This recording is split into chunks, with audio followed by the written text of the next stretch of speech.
All right, you guys, this your boy back at y'all one another one. So let's get right down to business. We talking about this guy, as you see on your screen right here in Marc Lamont Hill. Now, ever since Marc Lamont Hill had Judge Joe Brown take his butt to task on his show, Marc Lamont Hill has been trying to get back in the good graces of the dominant society. Well, Marc Lamont Hill might have found his calling card in this particular case right here. Now, this particular case he's referring to is about Dylan Roof. Now, Dylan Roof had recently appealed to the death penalty that he received when he went to Emmanuel AME Church during a Bible study on a Tuesday night and opened fire and killing 9 people, including the senior pastor, who was also the state senator. So let's listen to this diatribe that comes out of Marc Lamont Hill's mouth, and we can go from there. By the death sentence for a man who went inside Mother Emanuel AME Church back in 2015, shooting and killing 9 people there, is being held. Billy Roof challenged his sentencing in the U.S. 4th District Court of Appeals in 2017. Dylan Roof was the first person in the U.S. sentenced to death for federal hate crime. Roof's attorneys argued that he was wrongfully allowed to represent himself and that he suffers from mental health issues. During his appeal, the court recounted how he targeted Mother Emanuel as a historically black congregation. He joined a Bible study with its members for over 45 minutes, and while they prayed, he took out his gun and began shooting. Dylan remains on death row in Indiana. All right, family, it is time for an unpopular opinion. Dylan Roof should not be given the death penalty. I know people are going to say, why would you say such a thing? Dylan Roof is a monster. They're going to say, you walked into a church and killed all those saints and prayed with them. He did Bible study with them. When their heads were there, praise the Lord, he killed them. He is a white supremacist who targeted black people. How could you say he doesn't deserve the death penalty? Well, that's exactly why he doesn't deserve the death penalty, because this death penalty right there has been used to normalize it. Of course, you take the biggest monster in the world, you take somebody whose guilt is unquestioned, you take somebody who nobody likes in their right mind, you take somebody who did one of the most awful things you've ever seen or heard, and then you give him the death penalty and everybody says, okay, fine. So there are cases where the death penalty works. And then guess what happens? The death penalty is then used not just for the Dylan Roofs of the world, not just for the Boston Marathon violence, it's far more often going to be used against black and brown people. We cannot fall victim to the game. The death penalty has become increasingly unpopular, but we can't let moments like this become the moment where we pivot back to becoming a nation that kills its citizens. The death penalty, it doesn't work. It doesn't make people more likely to not murder somebody. It doesn't make somebody less likely to kill somebody. The death penalty does not dissuade people from murder. In fact, in states where there is the death penalty, murder rates are often higher. It doesn't work. And that's what people trying to say it's going to do. We get it wrong a lot. If you look at the number of people who've been wrongfully killed, if you look at the people who have been murdered on death row by the state, and they didn't do it, if you look at the people who've been exonerated by DNA, if you look at the people who we let somebody lie to them, we don't have the science or the technology to kill people. And beyond that, we don't have the moral authority to kill our own citizens. No nation built on settler colonialism, no nation that enslaved African people, no nation that denied chunks of its citizenry the right to vote, no nation that continues to lie, continues to kill, that can conduct a Tuskegee experiment, no nation some nation that has done the evil of the United States or Germany or France or any other nation has the ability to do a death penalty. So yeah, you can be happy that devil die. That might be how you feel, but that ain't the right answer. Some of y'all will say, if that was your family in that church, you was a A&B church, you feel different. You're right. I might feel different if my mama or my daddy or my sister or my brother or my friend was killed in that church. You're right. I might want to kill them too. I don't make my best decisions when I'm enraged. I don't make my most rational decisions when someone's harmed somebody I love. This enraged is not the position in which we make public policy. The position of anger and pain and hurt is not when we make collective decisions about the truth. We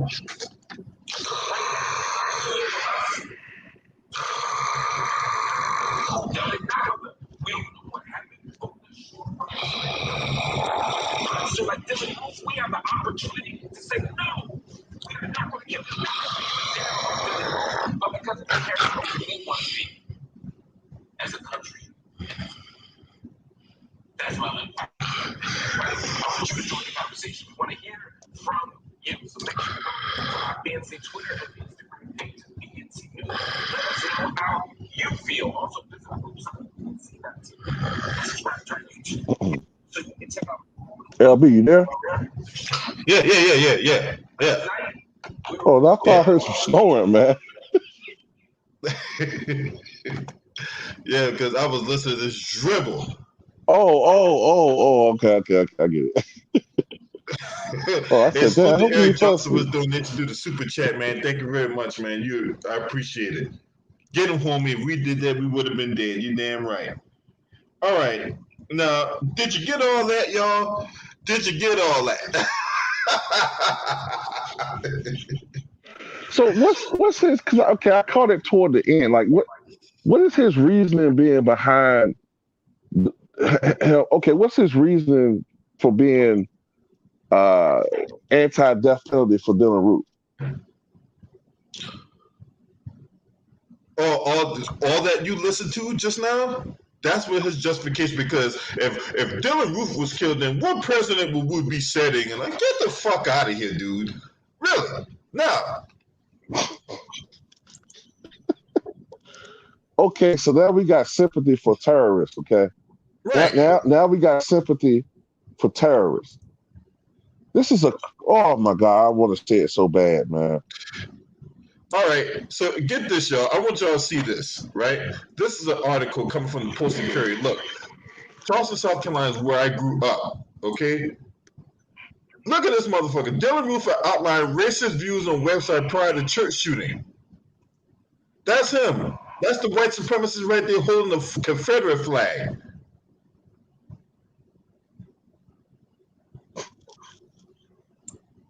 Man, this is why people like Eric Lamont Hill get no respect from people like me and you and others. It's because they seem to have so much compassion for people who hate them, but the people who they supposed to be defending, they have no compassion for. So right. Bill Cosby is this monstrous, sex offender who needs to be locked up for all eternity. But Dylan Roof, who picked on the weakest people, man went to a church, and from what I could tell, he shot, 9 people, and how many of them were elderly? Like half of them? Elderly 80 and 90-year-old people. He blew them away. You know what I'm saying? And like he went to the hood and did that shit. You know what I'm saying? Because it had something for his ass. He preyed upon the weakest members of society, of the black community, the most, vulnerable, and blew them away in a horrific manner. Mm-hmm. Body parts were severed. It was a massacre. And you got fucking sympathy for this dude? Man, fuck Eric Lamont Hill, man. Fuck that dude, man. And get this too, Raw. When they found this dude, did they like open fire and kill him? No, they took this dude to Burger King. They took this dude to Burger King and put a vest on him. But we supposed to, man. Look, I want to say what I want to say against Mark Lamont Hill, but I have a fear he might strike down my goddamn channel, man. You know what I'm saying? Because that's how these schools operate. Now, Dylan Storm Roof apparently outlined his racist views on a website filled with hate group symbolism and personal photographs showing him with a .45 caliber handgun that might be the one used in the mass shooting at Emmanuel AME Church. The site, as you can see, the site right here, includes a 2,500-word diatribe against African Americans, Jews, and Hispanics, in which the author said he chose Charleston killing spree because it's the most historic city in his state and at one time had the highest ratio of blacks to whites in the country. The author claims to be inspired by a national white rights group that opposes the mixing of the races. A key leader for that group, Kyle Rogers, lives in Somerville.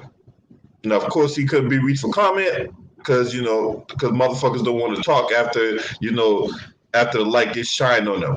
But the website attributed the roof was discovered Saturday, a day after a Charlotte TV station reported he confessed to the Wednesday shooting during a videotape. That's what it was. It was Wednesday, not Tuesday. They have their Bible study on Wednesdays from like 6 to 8. I think that's what the time of the Bible study was going down, right?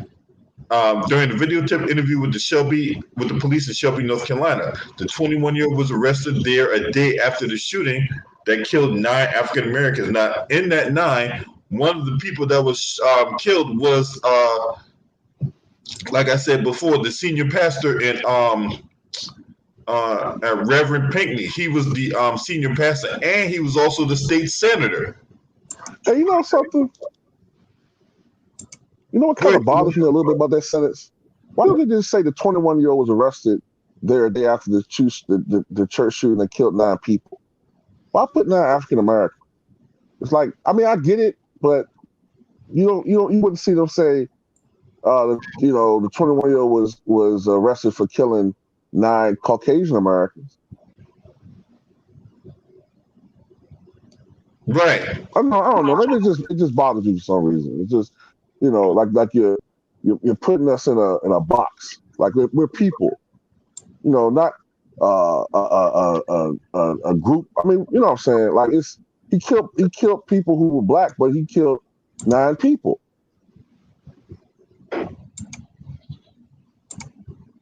Mm-hmm. Now get this. This is another website from the Post and Courier, right? Right? He did the devil's work in the Lord's house. You're damn right he did. Now, another article, right? This is as last year, right? Emmanuel AME shooter dealing with claims he's been targeted for abuse in federal prison. And I think that's what you had that big dummy, Mark Lamont Hill, was running his mouth about. He said he's being targeted for abuse and denying his constitutional rights in federal prison. Motherfucker, as far as I'm concerned, the only thing you deserve is the right to get put in the electric chair and fried like a chicken. They need to hang his motherfucking ass. That's something. This dude. Man, see, this is why I can't respect a guy like Mark Lamont Hill, right? So, like Too-Raw eloquently put, so we supposed to just show solidarity for a guy that went in and committed this heinous act, right? Just like the one white supremacist who had a bad day, he couldn't get no love me long time. He goes to an Asian parlor, shoots and kills 8 people, including 6 Asian women. But we supposed to show solidarity for him. But yet Bill Cosby went to jail on hearsay. Yep. And then you got that fucking huge ass cream puff and Brittany Cooper and that Tyrannosaurus Rex and Tyranna Burke running their mouth and him talking about, oh man, Bill Cosby, you just registered society. Get the fuck out of here. And you wonder why people don't give your coon ass no fucking respect. Yeah. Fuck this dude, man. Eric Johnson, man, what you got on this motherfucker, man? What you got on this big dummy here?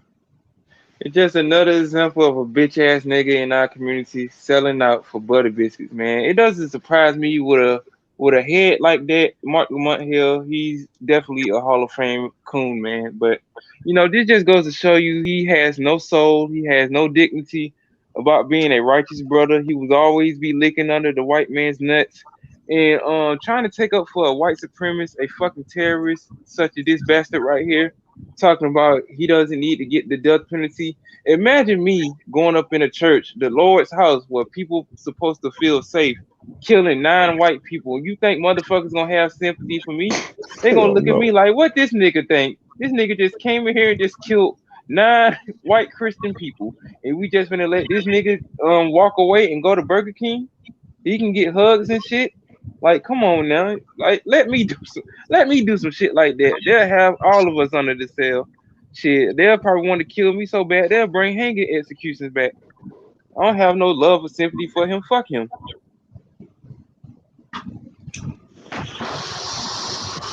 Why does black people always have to be the one to show solidarity, and we always got to be the one that, you know, extend the olive branch and all that? Why?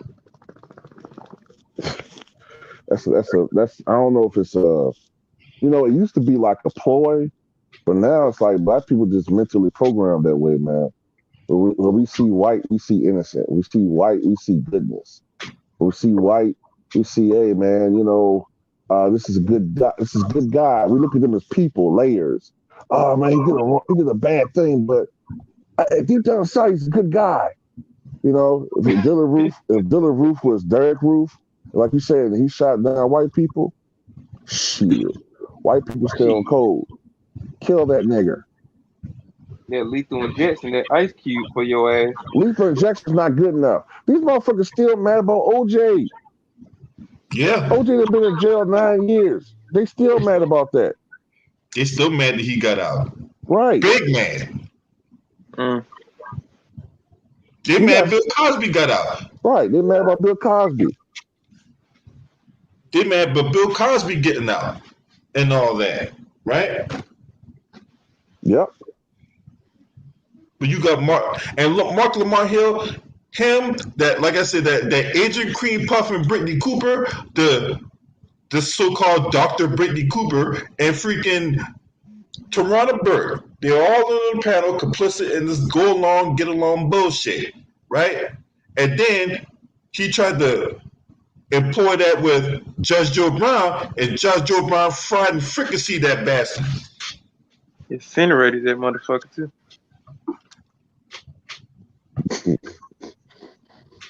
Like Phoenix to the apocalypse. Oh, it's been revealed.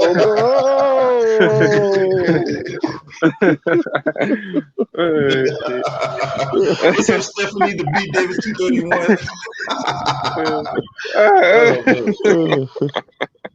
This man's disgusting, man. Yeah, this is man. real. Mark Lamont, look. Are you trying to get back in the good graces of the white supremacists and the dominant society because they say that you got your ass fried and fricasseed by a black dude, by one of your fellow constituents and shit? You trying to get back in their good graces, huh? That's pretty much what you're doing, man. Hey, I'm gonna take it a step further. Hey, you trying to find that come up like Van Jones? That's pretty much what he's doing, man. These guys ain't got no shame, man. Come on, man. What? You take it up. So now all of a sudden now he want to be compassionate. Now all of a sudden, oh man, we gotta show that we're godly people. We are forgive, and now all of a sudden he anti-death penalty. All right, okay. Yeah, doing that Ray Lewis shit. I know this man. I know the kindness in his heart now. You see, the white man has gave us everything, and Dylan Roof, he's innocent. I sees his heart. I know what he feels now. You can't be talking like that when you have real brothers out here putting in the work, and you expect us not to say something when you out here cooning and buffooning and tap dancing and hand clapping. Like, come on now. He should expect some shit like that, but his mindset's so gone, and he's such a bitch. And he got the mindset of a bitch that he don't care. He just want to get his butter biscuits and smell them like he been doing. Too raw. Eric Johnson, too raw. Hey, the worst thing Jeff Bezos could have did was give Van Jones that $100 million, bro. That was the worst thing Jeff Bezos could have did. Yeah. Because now these guys gonna go through the high and right, and they're gonna order. Man, look. That butter biscuit, them butter biscuits they be serving at Hardee's gonna be open 24 hours a day. Yeah, motherfuckers Unlimited tapping like preservatives, Daffy all Duck, the man. jelly. Shit. The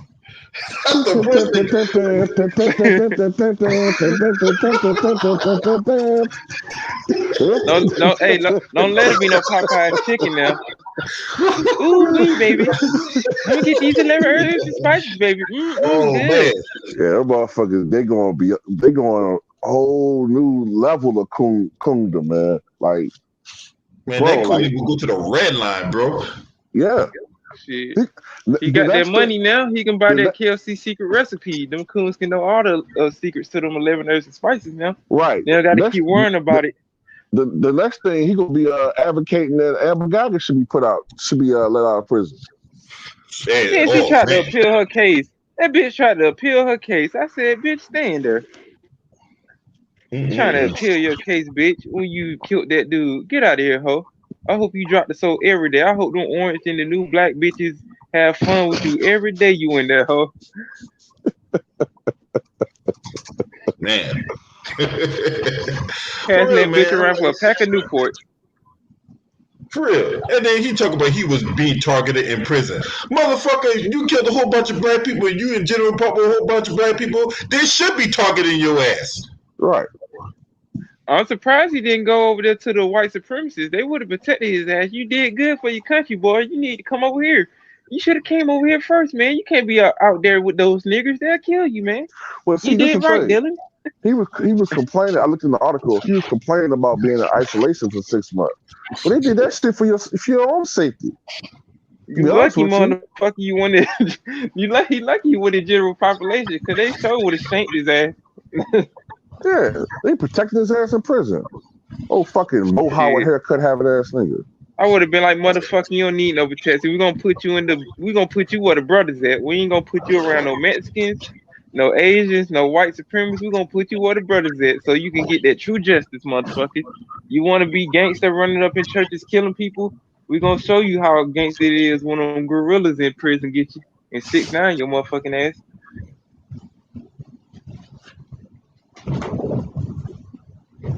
Then you got Lamont here trying to take unpopular opinion and all that so you get donations. That's the only reason that motherfucker did that shit. I wouldn't get that nigga 10 cents to buy a stick of bubble gum, let alone any donations out of my pocket. I don't think you get bubble gum for double mint don't even cost 25 cents anymore. Yo, that shit 35 cents, nigga.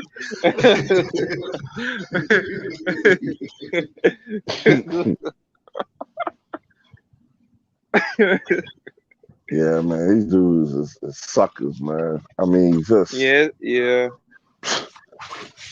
Too many sucker ass niggas out here in the state of Georgia. I already got to worry about this whole ass nigga Herschel Walker trying to run for Senate. Now we hearing about this ugly motherfucker. This the thing though, man. Like we got cools on all sides, man. You got the you got the Candace Owens, huh? You got the Roland Martins on the left side, and then you got the that's the point I was gonna make. Yeah, that's the point I was gonna make. On the right, you got the Candace Owens and the Herschel Walkers and the fat dude that I don't say his name anymore because I don't want him to fuck with my channel.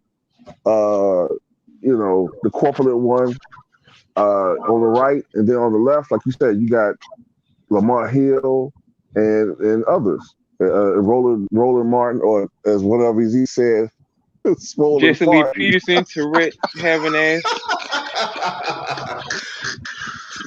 Right. Jesse Lee Peterson talking ass. You know he talked like an old slave from the olden times. The way that nigga be talking about Trump, the great white hope, Donald Trump. I'd be like, this nigga here, man. This dude, right, man. Look. I just want to know what's his end game for doing all this buffooning.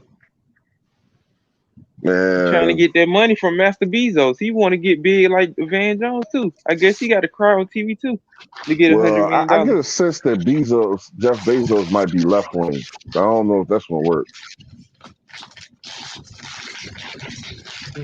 I might be wrong, but I think Bezos is like left wing. So only When people that who really get that motherfucker, money, when that motherfucker going to space or something? yeah, on a dick. Yeah, motherfucker took Okay, his space dick up to the moon. shit, That he shit want to look go to just like space a on. cock. Yeah, A Yeah, he cock want to I go to. saw that, yo, bro. When I first saw that, because when people was like comparing it to a dick, I'm like, what the fuck are they talking about? And then I finally got a chance to see. I finally got the chance to see when he flew, and that motherfucker looked like a goddamn dildo. For real. That motherfucker looked like the biggest dildo you can ever see in your life. I'm like, look, look, if you hoes trying to put that shit in you gonna die, okay? Because that's a Shit, he trying to go to space on dicks. Lil Uzi Vert trying to buy planets and getting diamonds in his forehead and shit. Like, I don't know what the hell's going on out here, man. Like, I don't know with these niggas, man. Dr. It's just Evil trying. terrible. It's Dr. Evil flying in a space day. You know what Dr. Evil. I'm saying? Hey, I wonder if that space thing costs $1 million. $1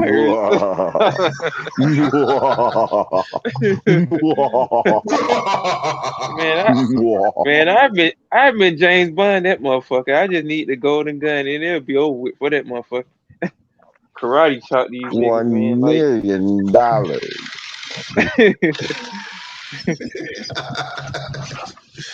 What's up, When You Like to Know? Salute to you, bro. Shout out to When You Like to Know in the building. Yeah, man. That shit was, man, I swear, man. Marc Lamont Hill, man, you are disgusting, my I don't even want to call you a brother anymore because ain't no brother of mine would subject themselves to this kind of buffoonery. I mean, you so far gone in your coonery, I don't know if you will ever come back. I'm gonna define him as an unstable creature because we don't know what this nigga is, man. He got the mindset of a white person, but he got the skin of a piece of coal on the grill and shit. So you don't be knowing what these motherfuckers be most of the time because they show their true colors once they get on TV and start tap dancing and shit. So I just call these niggas unstable creatures, man. When they put their demographic of race on a job application, they just put unknown. They don't got the raccoon logo on it. I think they should start putting it on job applications for like. Raccoon. For real. I just don't get this dude, man. I'm like, what was the other controversial thing he did? I can't remember what was the other thing about Marc Lamont Hill. Oh man, I can't remember what the other one was. Outside the Bill Cosby shit. I can't remember offhand. I remember. He talked about those Palestinians when he worked for CNN. They ended up firing his ass. What was he, pro-Palestinian or pro-Israel? I think he was talking about pro-Palestinian, some shit like. Oh, that makes sense. That makes sense. Because Anybody but black America people. generally, see, that makes sense. Okay. See, if he was pro-Palestinian, that would anger Jews. So he got fired. So now he's become the CNN version of Stephen A. Smith. Now he's purposely cooning to keep his job and shit. Okay, this is what it was. All right. So I pulled up the article about this dummy. Right? I mean, it was already bad enough he was against reparations. We had that fucking that subway pull slider and Coleman Hughes on this goddamn panel one night.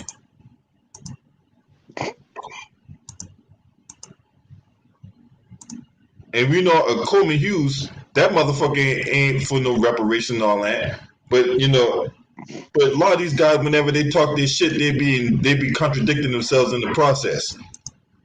But Marc Lamont Hill was fired from CNN after the college professor. He's a college professor of what? Israel and Palestine at the United Nations. He went to the United Nations and started talking. Oh, All right. Oh man. So Hill, a professor of media studies at Temple University. Look. Media studies. All right. Who have been recurring political commentary on CNN, called for countries to boycott and divest from Israel in the Wednesday speech given the UN's International Day of Solidarity with the Palestinian people. Right. That's what I said. Like he went against Israel, which is basically considered, if you're a black man, especially, it's considered like they love, like to me, this country, a lot of these racist motherfuckers, they get tired of black people complaining about racism. So whenever they can try to catch us in quote unquote reverse racism, they always like try to do that shit. So he probably, I think he was accused of being anti-Semitic, and he lost his show because, yeah. So now he's cooling extra hard and shit. Yeah. You think they gonna forgive him for that shit he said back in 2018? Nope. I mean, if you think about it, right, in the sports realm, right, when Chauncey Billups was hired as a coach of the Portland Trail Blazers, right, they brought up his allegation from 1997. Another piece of evidence, when Jason Kidd was hired as coach of the Mavericks, they brought up all his shit from the early 90s. Mm-hmm. You think they're gonna forget about Lamont Hill practicing, talking about boycott Israel from 4 years ago or 3 years ago? Fuck no. That shit is fresh in people's minds.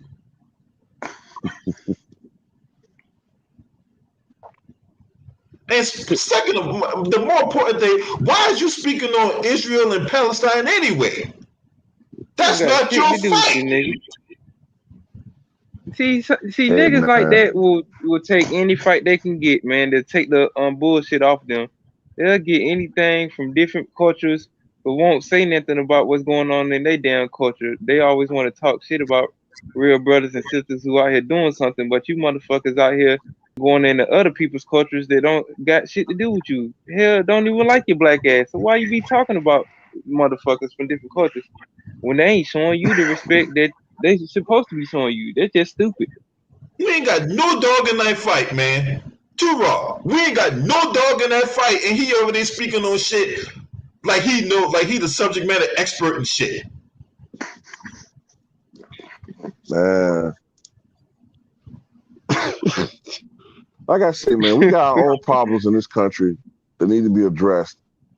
Why the fuck is he taking his ass all the way over to the United Nations and speaking on fucking Palestinians' behalf? No, if anything he should be speaking on, if he was this so-called real black dude, right?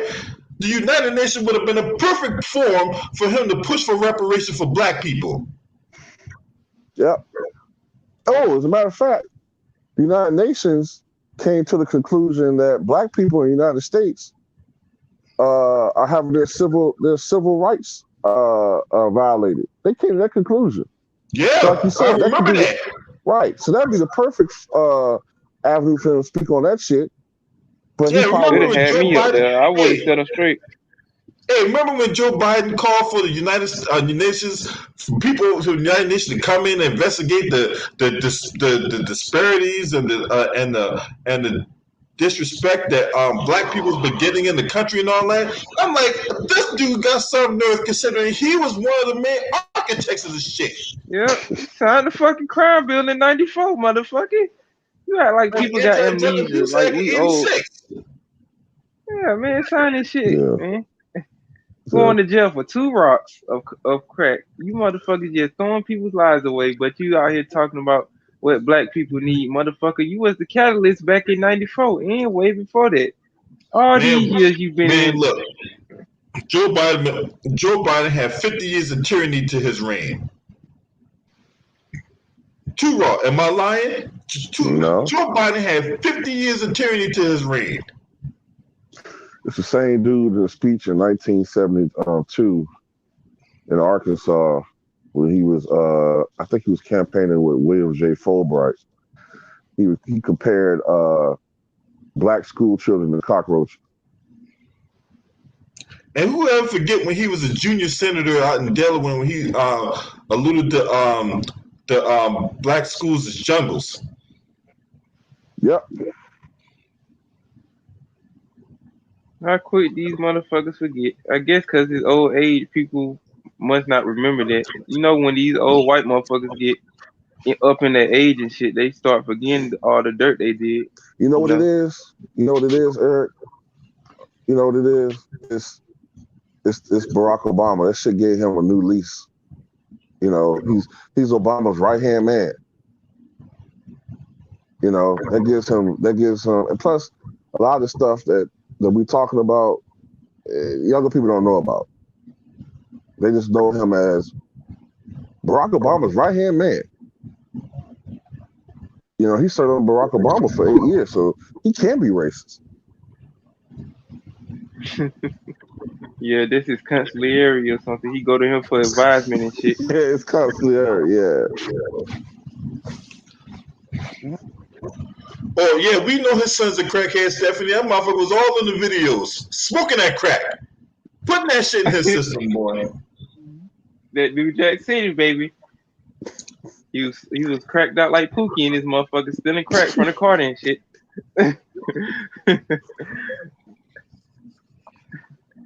Hey, now I want to address something about I want to talk about something Too Raw talked about on his Patreon, right? And we want to talk about all this hypocrisy, the GOP hypocrisy, right? Oh yeah. Talk about that real quick, all right? So, all right, now I already said my stance on Afghanistan, right? I personally don't give a fuck about what's going on in Afghanistan, all right? We got black people here that need help and that's being overlooked, disrespected, and undervalued and shit, right? So as far as I'm concerned, you know, Afghans is going through the same thing black people are going through, just a lot longer, right? No, black people is going through this shit a lot longer, so we looking at this shit like, okay, whatever, big deal, right? Anywho, but let's look at the circumstance that led up to this fiasco, okay? Now, if you go back to 20 years ago, when we first went over there, we tried to employ, I don't know if y'all caught my video I did earlier today about power, respect, and power, right? Not into that one. Yeah. So I did a video earlier this morning when I was on the treadmill, I was on the exercise bike, about power, respect, and power, right? We try to employ their ideologies and our ideologies and shit like that to the Afghans, right? But if we go back, Trump, Mike Pompeo, and his administration cut the deal with the damn Afghans. No, they cut the deal with the damn Taliban, and the fucking Afghan government wasn't even involved in the deal.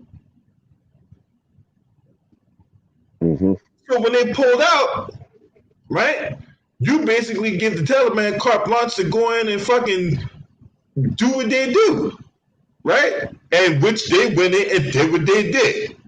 The same thing. You see these guys on video, everybody got a gun. Hell, one dude had a rocket launcher. I don't know what the fuck you get a rocket launcher from. He had, eBay. He put the cheat. That shit on Amazon. He put the Grand Theft Auto San Andreas cheat code in to get that shit. You can't get that shit in America like that. Hell no. Them niggas was over there dancing to Drake and shit. Aren't they using the weapons that we left from over there? Yeah. Them Cold War weapons right there. They got them weapons from the Cold War. using the weapons against you. Right? Yeah. Now, mind you, we had some of these guys come over here. Remember back in like the late 90s and the 2000s and all that, we were training these guys to be pilots, right?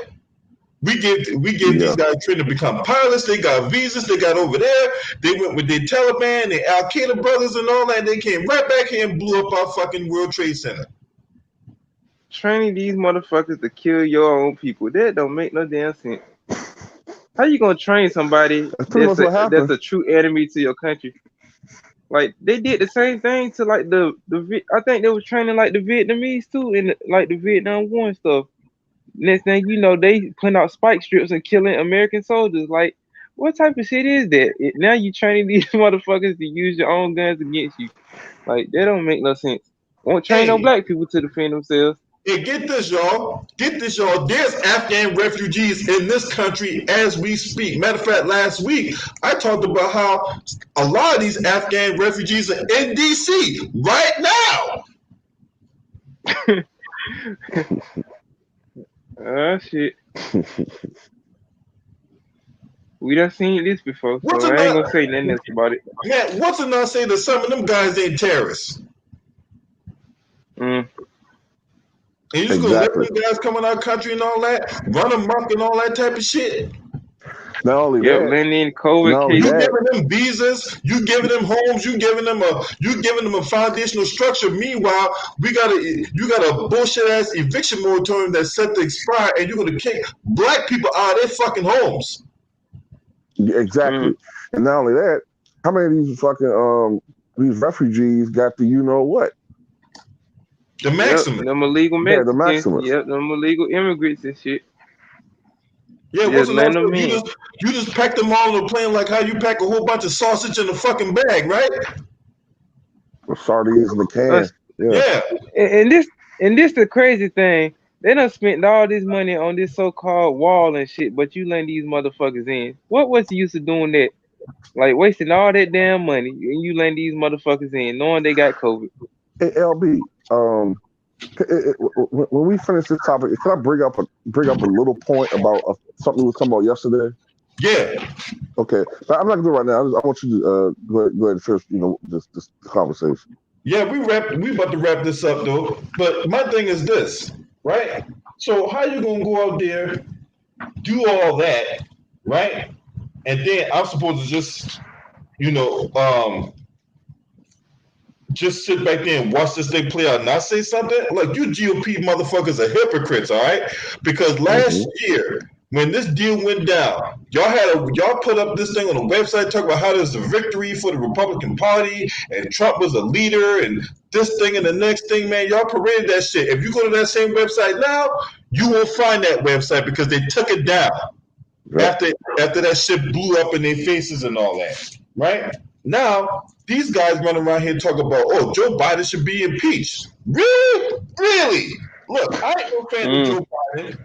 I'm no fan of sloppy Joe Biden. But the sit up here and have 4 years of Trump, this motherfucker literally tried to overthrow the government. This motherfucker was trying to, that was the second impeachment. The first impeachment, the motherfucker tried to try to use a foreign president to get dirt on a political opponent so it could preserve his election, his re-election chances. Then, do all the campaign finance violations, do all the emoluments clause violations and all that, right? Because you're not supposed to have nothing to benefit, not even so much as a chocolate chip cookie from a foreign national. They got these Secret Service agents staying in his hotels, right? That would explain why he's not, oh man, I'm not on the salary. Well, why would you be on the salary, Donald Trump, if you got the Secret Service and every other diplomat staying at your fucking hotels? They're run down, rinky-dink, overpriced, cockroach-infested. He said cockroach infested.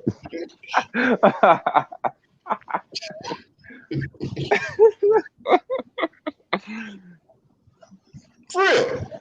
He got, look, if you got, what's up, Will? Look, if you got 24 karat gold sinks, right, in the bathroom, right, where people leave their dookie stains in sometimes or whatever like that, I don't know, because, a lot of them PC people tend to be nasty, considering that a lot of them even admitted that they don't fucking bathe. But anyway, if you got this so-called 24 karat gold sink, and that motherfucker is rotten from the outside in, right? Like you see the rust on the goddamn on the sink. That's a fucking problem. You think I would have paid $500 a night to see fucking rust stains on a fucking 24 karat gold sink? Really, motherfucker? He said he got roaches in there. He got them roaches from Joe's apartment. Yeah. Like the temptations. Y'all remember Trump steaks? Yeah. Yeah, the top 1% of steaks, right? Mm-hmm. Hey, I remember those. you can only get from the sharper image. Hold on. So let me get this straight. You got a website that sells cameras and film and other CDs and stuff like that. But that's the place you go to buy steaks, right? Okay, motherfucker. Right? That motherfucker said steak. Oh my god. Yeah. Hey, if you want, hey, look, this is a one-stop shop. You can get your camera and a ribeye. Okay. Man, So he this top using that 1% Master of P steak. strategy. You trying to Right. sell everything. Yeah, right. So this motherfucker, right?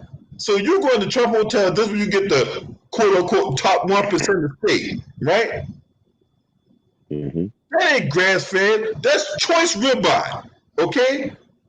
You know, look.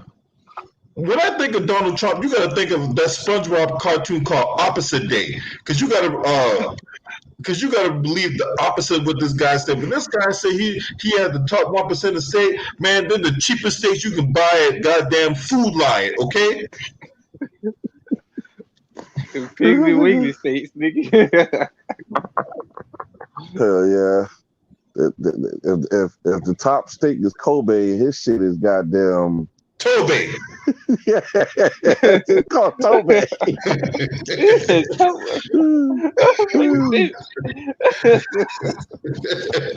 or Jared Dudley. Or Jared Dudley. Yeah, right. and then the kind of steaks you find from Dollar Tree, the rib and the ribeye set, they got the ribeye shit like that. You know what I'm saying? They put that in the butter. Hey, that shit look like a long brown dookie stain. You know what I'm saying? What's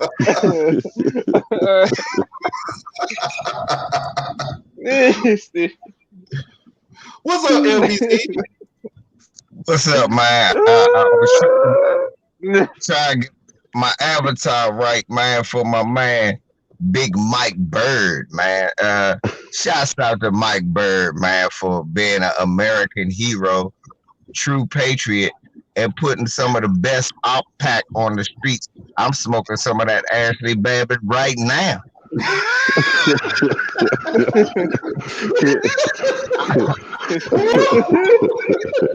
smoking some of that Ashley. As y'all blowing on that Ashley. I'm blowing on that Ashley, baby.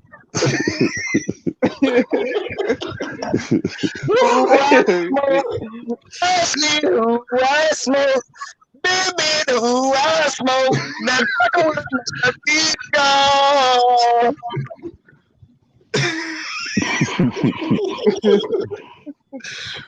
Hey, did you catch what Mark Lamont Hill said about Dylan Roof, about how Dylan Roof shouldn't get the death penalty?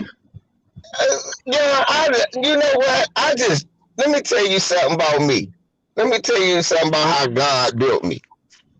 He built me where when moist niggas talk, I never hear none of the moist shit that comes out of their lips. So now, look, it's for the course though. This motherfucker feels sorry for Dylan Roof. What about all the niggas he killed? Why don't he deserve the death penalty? So the only people deserve the death penalty is all the niggas he killed. He got Burger King before he died. You know what I'm saying? He got a treat, motherfucker. He done killed all them people. He could have taken a McDonald's and gave him a cheeseburger or something, but this nigga got a Whopper. He got the 2 for $5. Young brother, he got a flame broiled burger fresh off the broiler, double Whopper with cheese and bacon. They gave him that fresh milk, that fresh milkshake. You know he wanted vanilla. You know he wanted vanilla. He got a fresh vanilla shake. This motherfucker eating and shit. Nigga got fries and onion rings. Fries, hey, look, got ketchup and onion ring sauce. And this motherfucker talking about he don't deserve the death penalty. Not only do he deserve the death penalty, the cop should get at least 5 years for feeding that bastard. Hell yeah. Yeah. Do this for your We wouldn't even have it. My bad, bro. I'm gonna do this on LB show with y'all with the brothers. Hey, I saw Candyman last night, right? That's out? Yeah, me and J Balls went saw it last night. We're gonna go see it again today. Let me tell you why I'm gonna see it again today. Thank you for not making Candyman the manager at the Swirlington Coat Factory anymore. Always piss me off. Candyman was a Becky chaser that got murked. So now Candyman is a nigga that got beat up by the police for just being different and got killed. So this is my thing. I'm not gonna get no spoilers, but I will say this about Candyman. This is why this is the realest ghost movie there's ever been. Because the only ghosts that should ever come back are black ghosts killing white folk for what they did to them. Bravo! The most unrealistic, why white people the only people see ghosts and they ain't never black? If it was really ghosts, the slaves come back and whoop your ass for all the shit your great-great-grandparents did, white folks.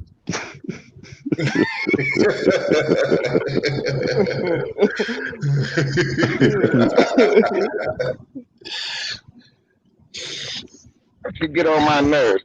This Ashley boy is hitting good. Ashley, whoever knew your racist ass tasted so good, baby.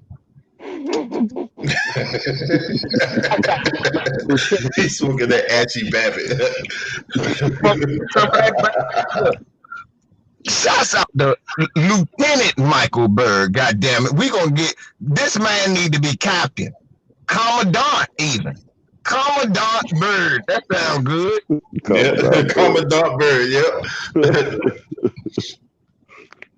He need to be the commandant. That's right. All the brothers out here they're either killing white folks or firing them at their job, like David Roberts did Richard Nichols. You know what I'm saying? Salute to you. You know what I'm saying? Shout out to that brother. He said, you know what, bitch? Let me tell you something. We lost great. He said, bitch, we lost a lot of talent when Maria walked out the door. We're going to lose a little bit of talent when I throw you out the door. Bitch, you're gone.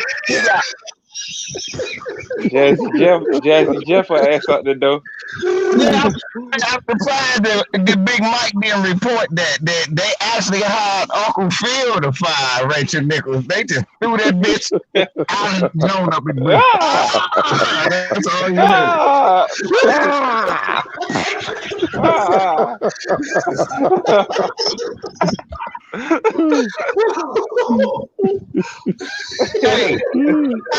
Hey, y'all. They got that bitch out of there faster than Joe Smith got Bernard Hopkins out of the way.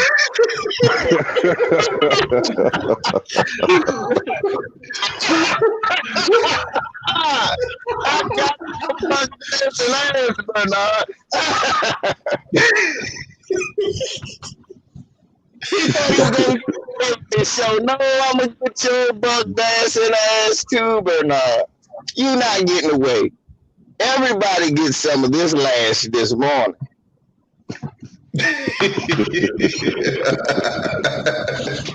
Everybody gonna get a piece of this morning.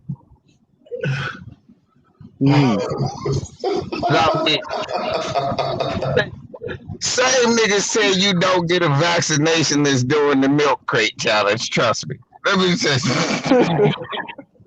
I know. What the fuck is up with that? Mother breaking their necks and backs and shit, going up milk crate. What they recreating Super Mario Brothers and shit? Oh no, man. These niggas playing Cubert. What the fuck is wrong with them? Hey, what's that game on The Price is Right when the little mountain man go up the mountain and shit? Y'all remember the Price is Right TV show? Yeah. When they used to have the game with the little mountain and shit. I forgot what this. Yeah, top of the hill, yeah.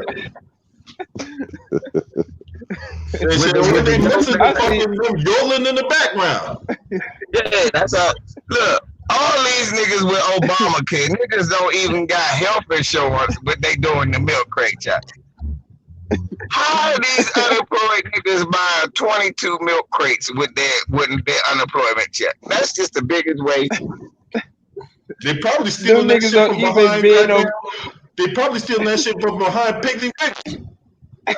They selling them motherfuckers for Kroger. They bidding on them on eBay and shit. 20-pack milk crates, $300. What's the ultimate point of this shit? Like, is it like a cash prize or some shit? Like, what's the point of it? Thank you, Mike. I don't know what the fuck these dudes doing. They have a midlife crisis or something. Yeah, I'm funny like that. If I'm gonna do dumb shit, at least get paid for it. Yeah, like it's 100,000, 200,000. I mean, okay. You know what I think the problem is?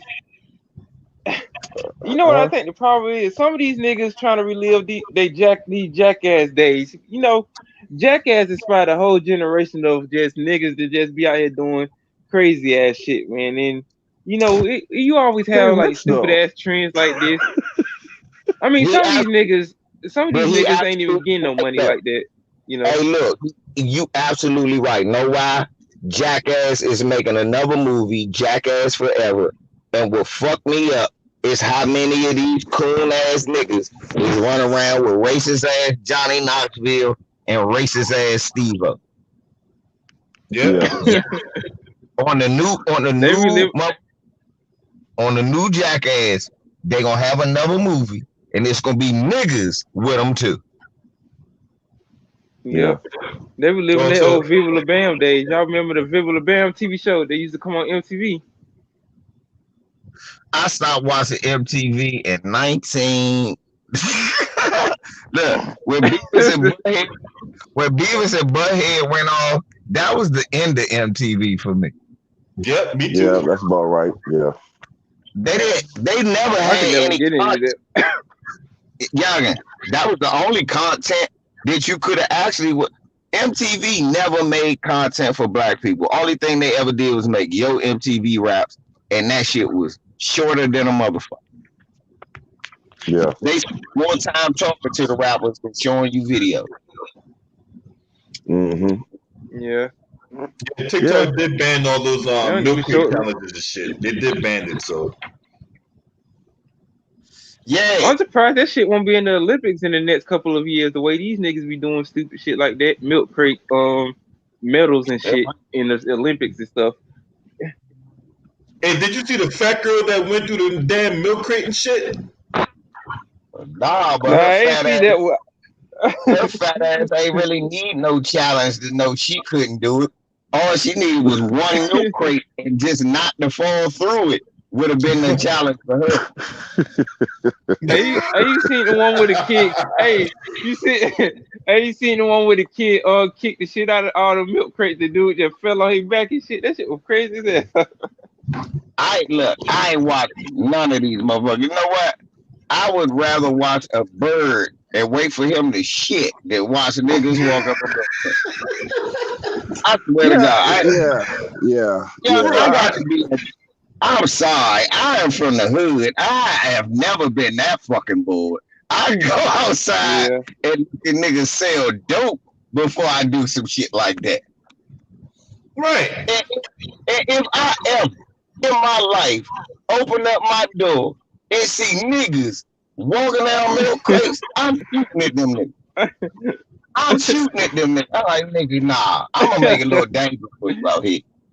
You gotta understand, we got other shit to worry about than that. Way more important shit to worry about. You know, we trying to fight for our reparations and all that. Here they are doing dumbass shit that has no benefit. That's gonna only hurt them, if not kill them in the process of shit. And then you can be stuck with a hospital bill you can't afford. Yeah, your broke ass can't afford. These niggas should have learned from the on fire challenge. Niggas was setting themselves on fire and shit. What?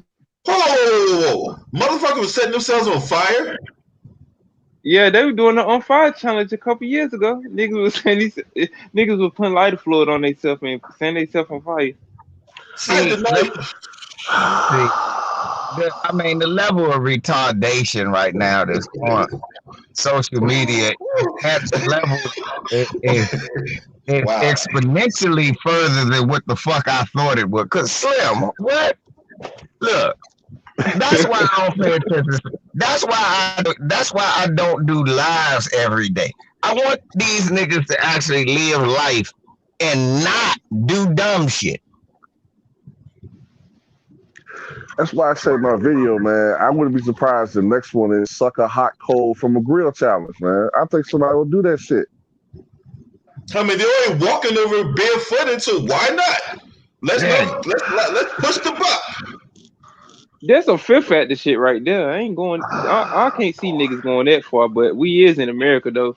You did have Man, niggas doing never the ice cream underestimate the challenge and shit. stupidity of people, man.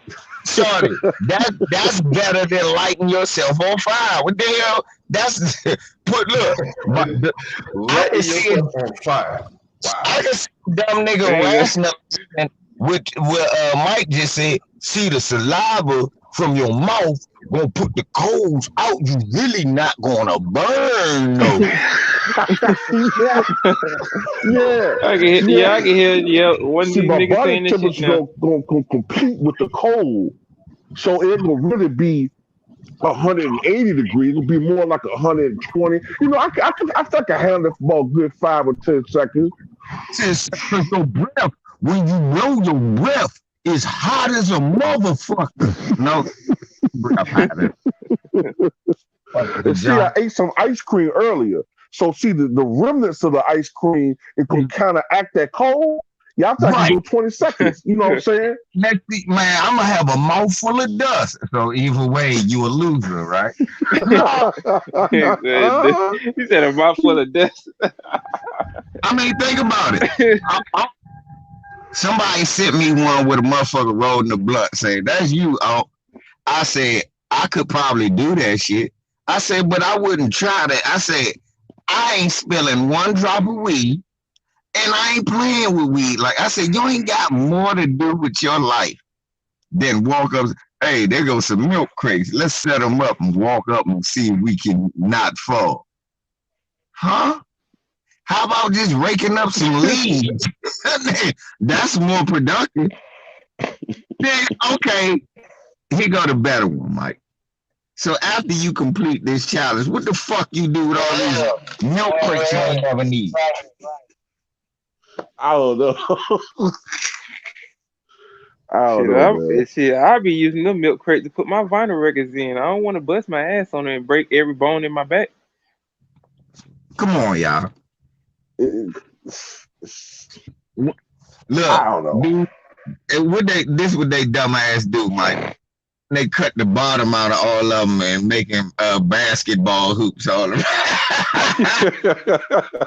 Oh yeah, they did. They would be smart because they did take down the basketball courts in Chicago. So some of them niggas might need the basketball. They gonna put all the milk crates on the empty land. That's why shoot it in the crate, a round ball and a square crate. You're taking the old school on them. No, bro. Use a peach basket, motherfucker. That was right. This shit is crazy, y'all. This shit is crazy. So, what the hell else going on? Oh, that's right. Your favorite? I just wanted to say something about how they dropping the ball in Louisiana with that storm coming up. Because now these people ain't really, you know, it's supposed to be a storm coming. It's supposed to land. It's supposed to, you know, strike tomorrow. It could be even stronger than Katrina, but they didn't give the people enough time to prepare, so they can't really evacuate. So they really got to hunker down. You know, last time with Katrina, they got like a 4 or 5 day like warning. Yeah. These people ain't really get no warning, so they can't really evacuate properly. They can't coordinate it. Well, guess what, Mike? That's karma. Because they gentrified all them people, and most of them ain't never come back. So the people that's going to get flooded out are the motherfuckers who was part of the gentrification or just moved in. That's what you get. It's called karma. That's a good point. Called karma, Mike. Mike, did you hear this shit? Why the fuck was Skip and Shannon and them talking about Shaquille O'Neal told the truth? Why was that even a point on Undisputed? Yeah, Shaquille O'Neal said, "I'm the fourth best center in the NBA, in the history of the NBA." Yeah, and motherfuckers like, "Oh, that's crazy." Why? What is crazy about that? No, they said they think it's crazy. How it's crazy? That's what Skip Bayless said. Skip Bayless talked about for 3 years he was better than Kareem. No, he wasn't. What 3 years was this? So for 3 years, when he was going against an old ass Mutombo, a broken down about to retire Rick Smith, and fucking Todd McCullough, of course you're supposed to dominate them. Right, and you dunking on Sabonis on the way in.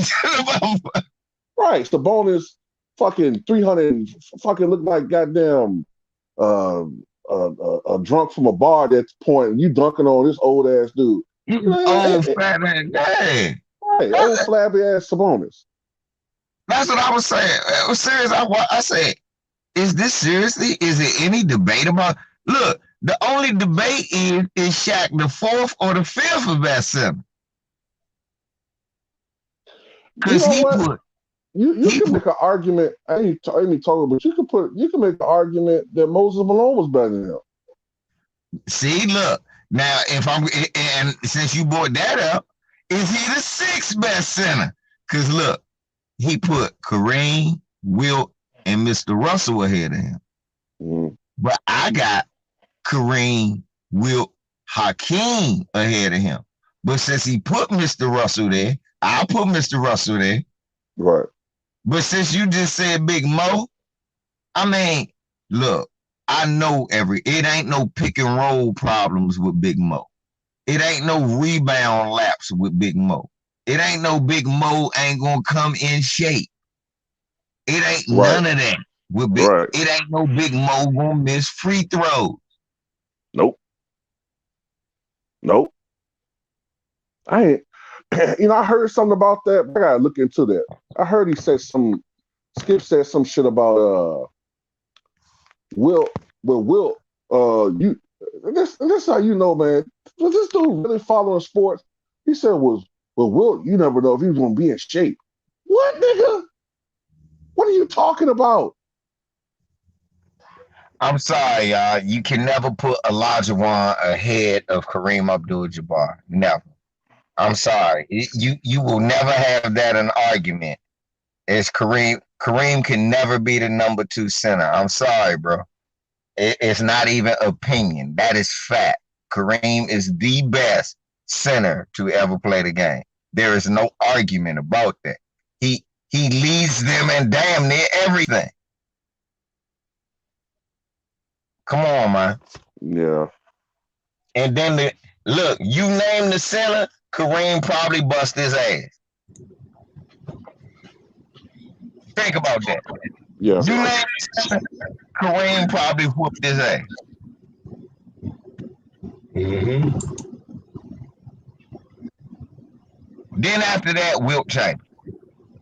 It's got to be Wilt Chamberlain. Why? Because that nigga got cartoon stats.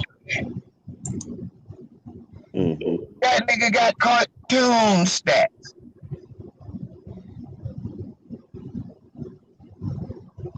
Then if we want Shaq, we gotta factor in that when Shaq was at his most dominant, Olajuwon was fucking him up. You used to take it to him too. You used to have good games against him. They Ross was dropping 40 on them, 45. I mean, Shaq ain't really started winning until they got older. Mm-hmm. For Shaq needed all them other guards to get better for them to win. Yeah, Kobe had to develop. Yeah. And the thing about it, when you think about it, Shaq has always, for the most part, Shaq has always had a really good team around him. I could understand that, bro, putting Olajuwon under Kareem, but that I can't disrespect some shit that I will never see.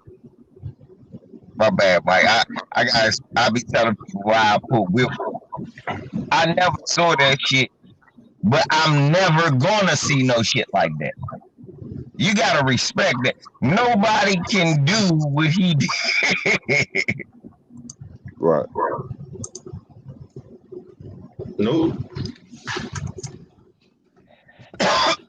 They might catch his all-time points, but guess what? You never gonna average 44, 50, 23 boards. He the first person that had the quintuple, what? The quadruple, quintuple double. Mm-hmm. And he had it with like some cartoon shit, with like 27 blocks and 14 steals. I was looking at some. I be talking to a dude, man, that's a researcher, and Wilt's numbers are even more incredible than people think. You know what I'm saying? Like, especially when it comes to blocks, Right? block shots. Like, they didn't record him when he played, but it's cartoonish, man. Like, he had some seasons where he averaged double-digit block. It's an unofficial scorekeeper, the guy who eventually made start keeping steals. He unofficially kept Wilt's blocks one like a few games. Wilt had games where he like 27, 28 blocks, bro. Yeah. And 15 steals. Yeah. Yeah. Like it's crazy, man. Like, and when people talk that shit about, well, look who he's playing against, Hall of Famer. The problem was, like every era, it's a phenomenal athlete in every era. That's why I'm not so how, because I'm like, I mean, come on, Michael Jordan was just a phenomenal athlete of his era. At certain points in time, some eras just have athletes that are freaks. Think about it. All right, I give you pride. Let's do NFL, for example. The greatest running back at the time was Walter Payton. But coming out, you had Eric Dickerson. He was a freak. But Eric Dickerson wasn't questionably the best running back, even though he was putting up greater numbers than a lot of people. Then I was a Marcus Allen fan. But later on, it came Bo. He was a freak. There's going to be freak athletes in every motherfucking sport that can do some phenomenal shit that won't be duplicated. Right. And actually, this, where do you have Jordan on your all-time list? On my all-time list, I got Kareem. I know you don't like the nigga, but yeah. What do you have on your list? I got Kareem, LeBron, Wilt, Mr. Russell.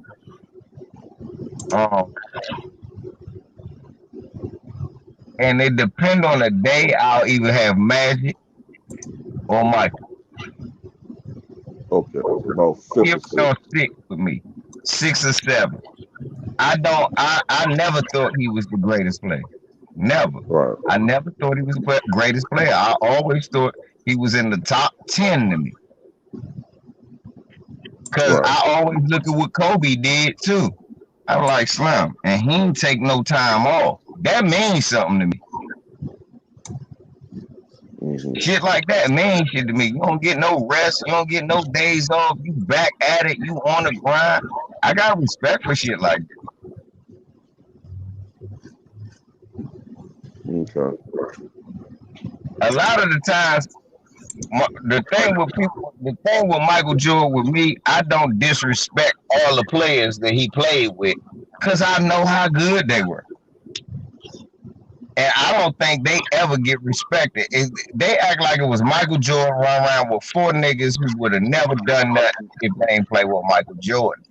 And I just know it's the other way around. If Michael Jordan ain't played with these people, he would have just been a bunch of numbers.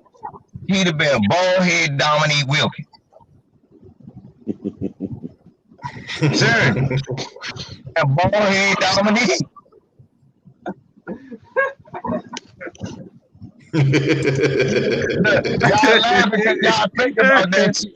But if you really think about it, all them years he got eliminated by the Detroit Pistons eliminated him and all that. Yep. He was the guy that put up gaudy numbers and the team didn't do that. I'm talking about Milwaukee. Boston sweeping his ass. Cause see, everybody remember the 63. I remember him going home. Yeah, they lost that game. Remember? He dropped 63, but they lost that game. Y'all remember the 63. I remember, God damn it, we gotta play these motherfuckers in the finals again. Cause the Bulls ain't good enough to beat them. Michael Jordan could do all the scoring he want. They not good enough. And he not good enough to beat 100 people. Yeah, he faster than them. Yeah, he can dunk on them. But at the end of the game, none of that shit mean nothing because Larry Bird laughing over there with Robert Parrish in it. Or then when he played Milwaukee. And I felt sorry for the nigga, the defense Marc. I thought that shit was cheating because they wouldn't let. That's the first time I ever in my life. I'm going to tell y'all something.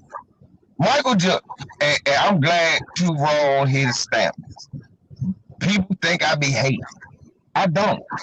Michael Jordan learned how to shoot a jumper because he got gloved against Milwaukee and they got their ass served and put out the playoffs. It was the first time I ever seen 3 games in a row Michael Jordan didn't dunk. You won't see no highlights from that. You know why? Because most of that shit was free throw and him missing jumpers. Am I lying, Mike? No. And that's what I'm telling people. I respect Jordan. I like how he built himself up. I like how he added notches to his game to get better. I respect that shit. But all of that, greatest player I ever saw, nigga, I watched too much basketball to say some ridiculous shit like that. That's going too far. But, like the Detroit shit, man, we talk about LeBron failing against Dallas and all of that, and we should, because he did. But we gotta talk about Michael Jordan scoring 2 points against motherfucking Detroit. And then the next year following it up with another astounding 4 points in the fourth quarter. We gotta talk about we talk about, yeah, he beat the bad boy Pistons. Yeah, after years of them kicking his ass. They won more against him than he won against them. Remember that. But we don't know that because, you know, we got Gatorade commercials, Ballpark Franks, Wheaties, Energizer battery, tennis shoes, All these other niggas don't got that. Movies, video games, all these other motherfuckers don't got that. Even Larry Bird. Yeah. The market, that's what I keep telling people. When it comes to the greatest, Michael Jordan's the greatest marketed player ever. Nobody will ever come into that situation again.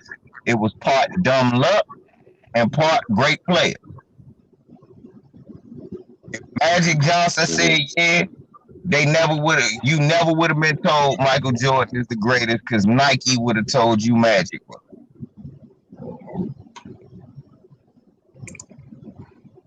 Real talk. Real talk. I mean, we just gotta keep it 100. I love Michael Jordan's story. In a vacuum, it sound right. But damn, Scottie Pippen's story get totally erased in the Michael Jordan story, and that's not fair. We talk about one of the most versatile players in the history of the fucking game. In the game, still to my life, in my life, I don't know if it's a better small forward, and LeBron James is a small forward. Yeah, I think Scottie Pippen is very, very underrated, man. And that shit always annoyed me as a Bulls fan, how a lot of extreme Jordan fans like to act like Jordan did every fucking thing. They act like, and it's like they get threatened if you praise anybody else on that team. You know what I'm saying? Right. Like, yeah.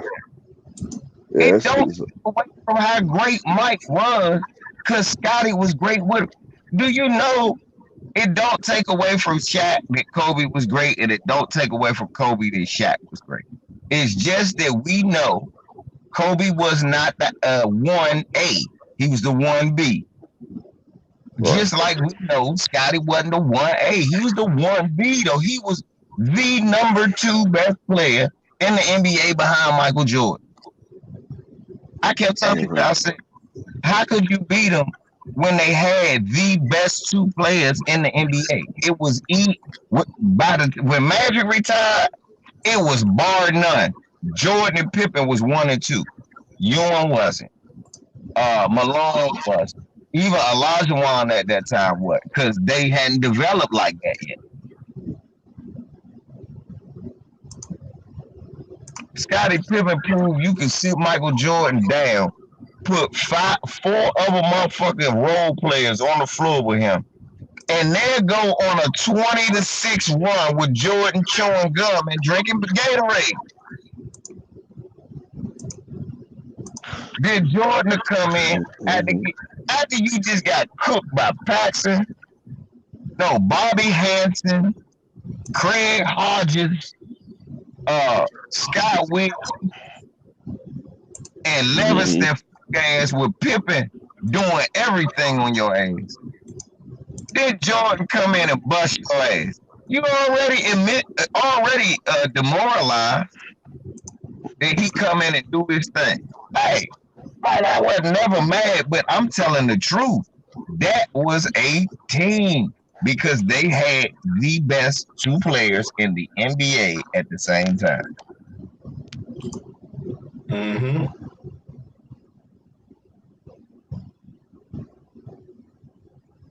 Scottie Pippen was robbed from a chance to be MVP when Michael Jordan was gone by Hakeem Olajuwon, because they didn't go as far as people thought they could have went when they played New York because of that bullshit.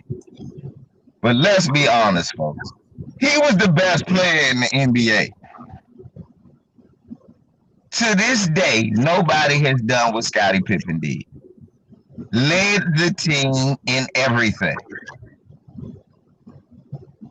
Yeah. When Jordan left, they got 2 games worse. There was 57 wins in the championship.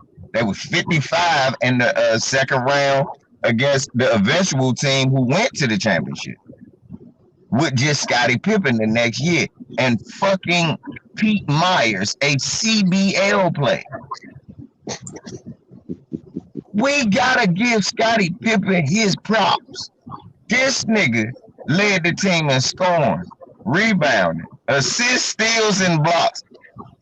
What else did he do? Did he get socks? Did he iron the motherfucking jerseys and make lemonade? What else do a nigga gotta do to get respect? And then not only did they win 55 games, but Scottie missed the first 10 games this season. Yes. So if he had played the entire year, they would have had a better record than the year before. And Phil was acting like a bitch about that. That's why when people say, why you take Scottie Pippen's side? Because Scottie Pippen been hinting that Phil been a bitch to him the whole time. But he never came out and said it because of respect. But the whole time, Scottie Pippen has hinted his whole career that Phil been a bitch to him. If you ever paid attention to him, he used to tell the newspaper when he used to be complaining about Jordan gunning all the motherfucking time. He'd say something about the coaching staff. Right. It really wasn't a shot at Mike. It was a shot at, well, shit. Our game plan is just make Michael shoot. If I'm Michael, I ain't gonna say nothing about it either. That's what Scotty was acting like. I said, man, Scotty just called out Phil Jackson. No, man, he liked to win just like everybody else. I'm quite sure all of us that had a job where we hate our supervisor, but we producing so good that you can't really say nothing about it. Right. I think that's the same situation.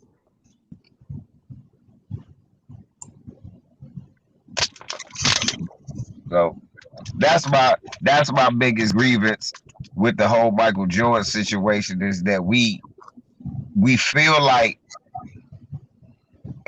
it's almost like people feel like it's an insult to say that Michael Jordan played with great players. Like somehow that don't make him great. For real, until Kobe got his scoring record, I was always still on record saying Michael Jordan is the greatest two guard in the NBA. But when Kobe broke his record, I said, all right, I can say Kobe now. I can say Kobe. I can say Kobe with confidence because he scored just as many points, played longer, got more range. That's it. But 1 and 2 is Kobe Bryant, and that ain't even a 1. That's 1 and 1B. Kobe Bryant, Michael Jordan, then it's Dwayne Wade, and you can pick whoever else you like after that. Mm-hmm. That's how I feel about it. But it took 20 years of me watching Kobe Bryant to think that. You see what I'm saying? People think like, as soon as Kobe came out of high school, I was saying he better than Michael Jordan, or he was going to be better. I used to say he'd never be good as Jordan. For real. I used to say that because when he was younger, I said, man, he trying too hard. And Eddie Jones suffering for the shit. I used to say that. Yeah, remember Kobe used to try so hard, Eddie Jones would never get the ball. When Kobe ever had a good game, Eddie almost never had a good game with him.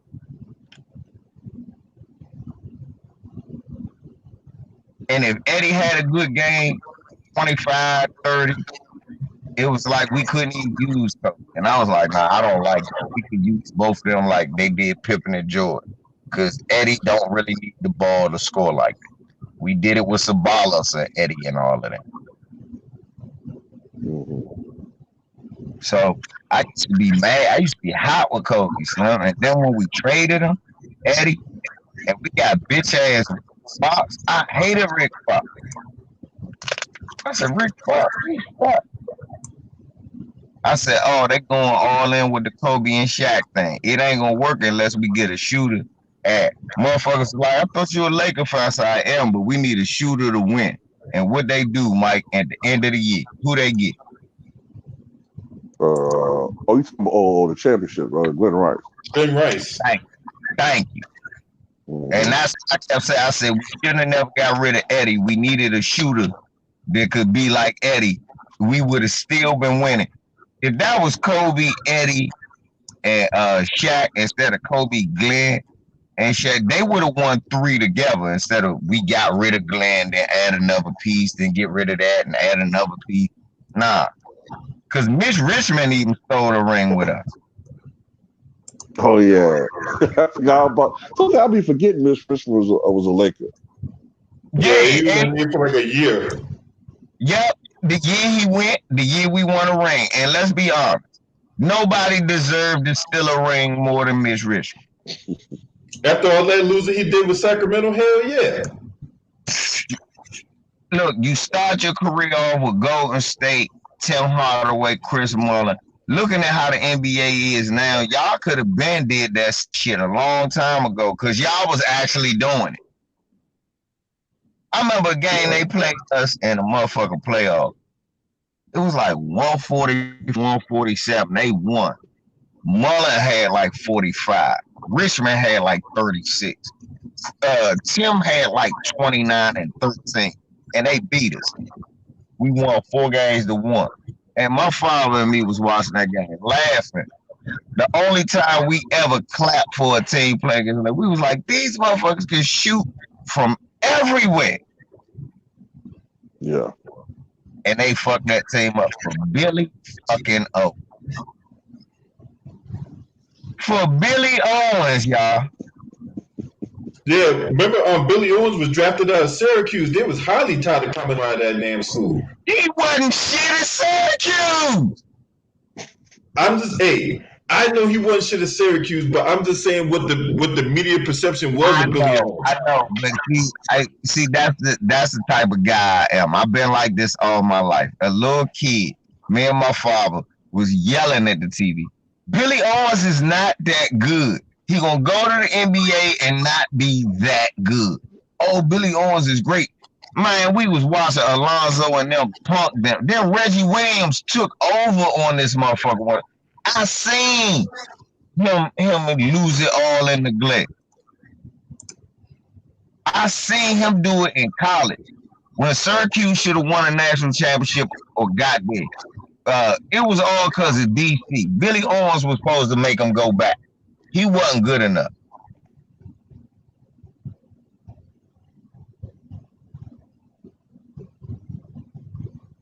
For real, I knew. I said, man, he ain't gonna be that good.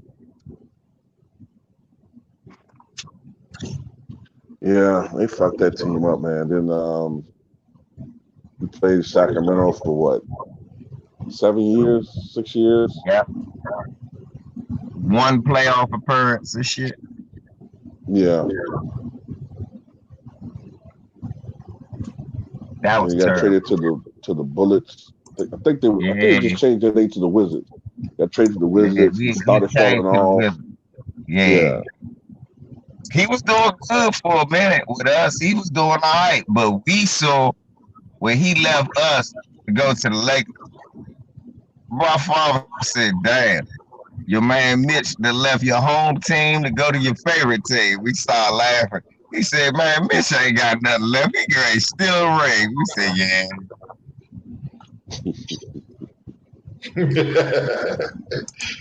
But see, that's what I mean. Certain players deserve to steal rings. Look, that's why I say, look, Kevin Garnett now, the way they got together, got a ring. That's why I wasn't never mad with KD. I said, if KD don't do this shit, it's a possibility. Injury could happen. Anything could happen. He'd never get a ring. He deserved to steal a ring. You got to steal some rings, man. Sometimes, if you're going to be great, you got to steal a ring. Think about that shit. Michael Jordan, don't nobody talk about it. Everybody talk about it. If we do shit like we do back then, we did shit back then like y'all do LeBron and everybody else. If we do everything fairly, Michael Jordan won the first Kawhi Leonard ring. I'm not lying. Michael Jordan, he won a Kawhi Leonard ring. Like how Kawhi stole his ring with Toronto because everybody was hurt. Mike stole his because everybody was hurt on that Laker team. Everybody. Not only did Kareem retire, by the end of the series, Magic, Scott, and Worthy was all in suits. Yeah, not to mention Bird was fucked up. Yeah, there was a lot of injuries in the NBA that year. There was a lot of injuries. But they was the younger team. The Lakers was the older team. We expected them to break that. And it just happened like that. There wasn't no excuses made. They won. But we do shit like we do now. He stole a ring, but you gotta steal a ring. You gonna win a lot of them, you got to steal some. Some of them you gonna have to steal.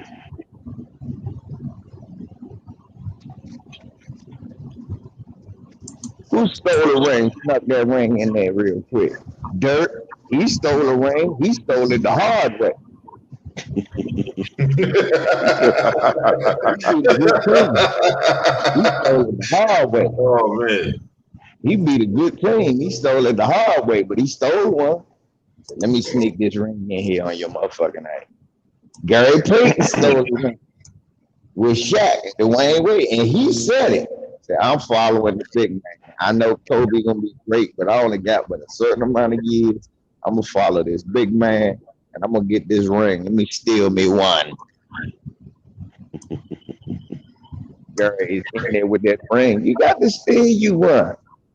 Ain't nothing wrong with it. I'll steal me one right now. Let the Nets call me. I'm like, yep, Let me steal this ring. I'll be clapping like this. Go KD. Go KD.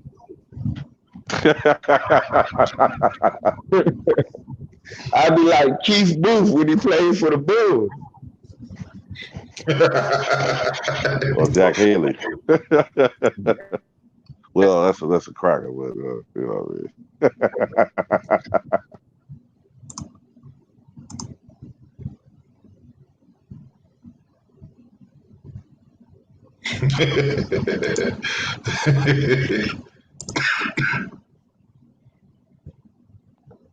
Yeah.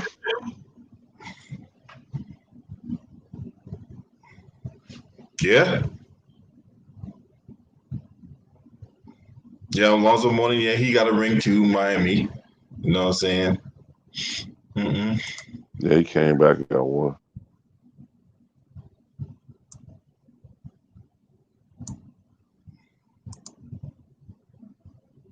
Hell, Jawan Howard, I think he stole a ring. He stole like 2 rings. Was he a player then, or was he still a player, or was he part of the staff by then with He Miami? wasn't part of the staff. He was a player. Oh, okay. They made him out to be a assistant, like I think the next year.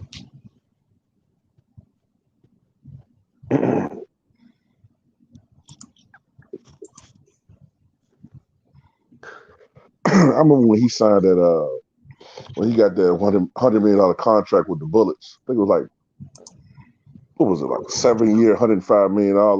That's when that was like a whole bunch of money and shit. Yeah, they were throwing that money bag out there like crazy. Like it wasn't nothing back then, man. Yeah. Yeah. They were throwing that money out there like it was nothing, boy.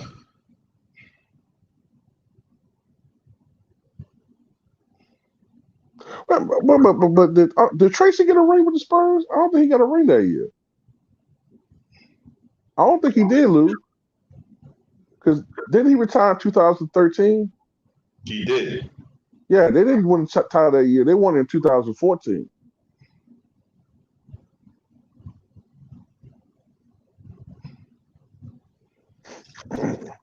Yeah, I don't think he got a ring with them, Lou. He tried to.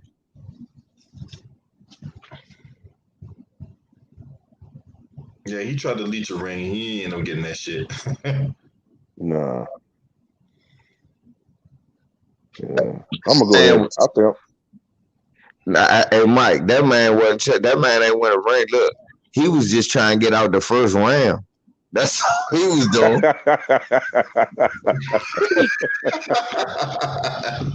Get out to a party when he got the first round. That was the whole look. That's why Lou think he won a ring. Because the whole thing was that was the furthest in the playoffs Tracy McGrady had ever been. That's how I remember they didn't win. That's sad. Yeah, that man never got the first round, man. Damn.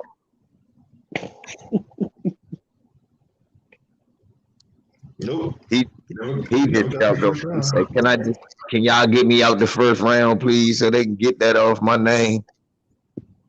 All right, nigga, come on.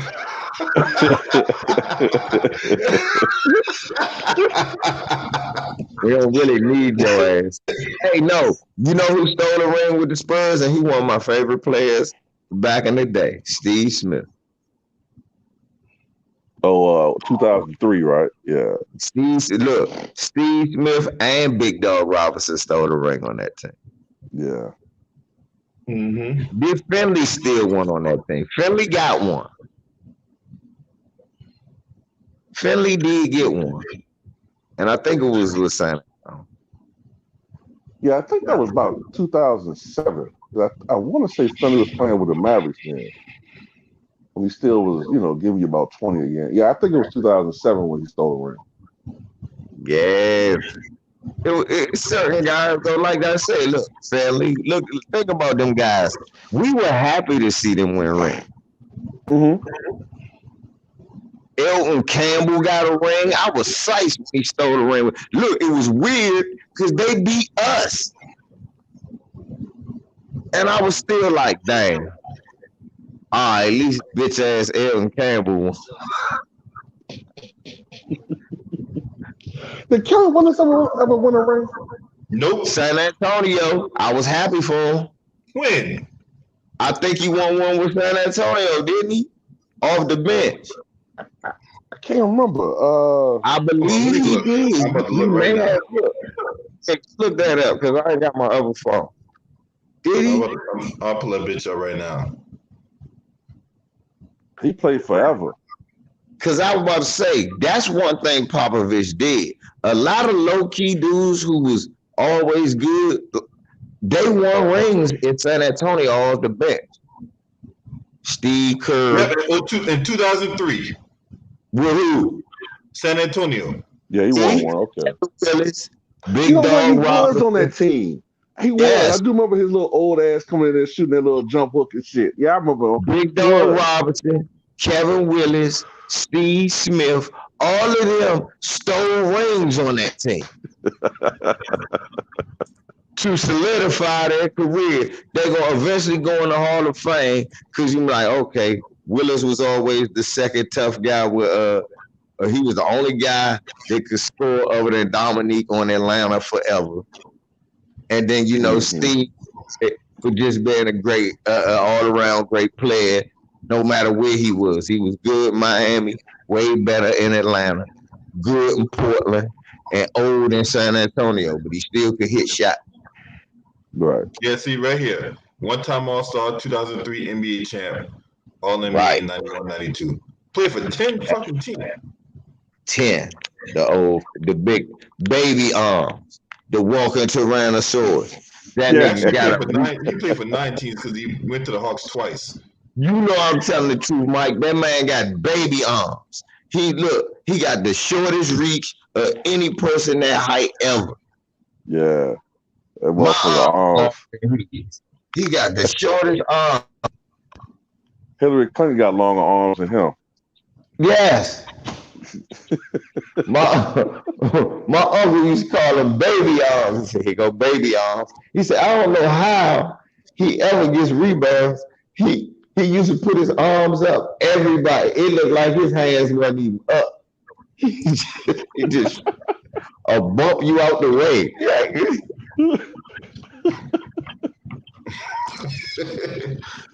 What the fuck? Baby arms Willis. You know what's crazy, LB? I think the year that he was an All-Star, right? I think he averaged I think it was 18 points and 15 and a half rebounds. Rebounds, yeah. I was about to say, he could rebound like shit with the little arms, bro. He'll bump you out the way. And look, he'll throw that little hook. That used to be so funny about his hook, Mike. He'd throw the hook and it'd be right by his ear because his arms were so short, it'll never go over his head. Think about it. Remember he used to do his hook shot and the hook always right by his ear because his arms so short it couldn't go over his head. So he doing the hook shot. And I was like, damn, it's a wonder he smack himself in the head with the ball. That bitch probably grazed his earlobe a couple times and shit. Went big. Oh, it's off of the side of Willis's head. He didn't mean to do that. Those arms are too short. The announcer talking about he didn't mean to do that. I would hope he didn't. I would have benched the shit out of him. Yeah, man, some people stole some rings, man. That's all good. I ain't mad at you. PJ Brown. Go steal you a ring, PJ Brown. Because before PJ Brown won a ring with the Celtics, he was always going to be famous for flipping Charlie Ward in the stands. That's the only thing he was going to be famous for. What's up, bro? You remember that? When he flipped Charlie Ward in the stands? Mm-hmm. Man, the Alonzo Mourning, Larry Johnson wrestling fight. They was fighting like two pro wrestlers. No punches was landed. But they was reacting like the punches was actually hitting them. Yeah. Jeff Van Gundy got stomped out by accident. This was the most funniest. I said, this is the first fight I ever seen. The Bama get stomped out by accident because he dove on a Bama's foot.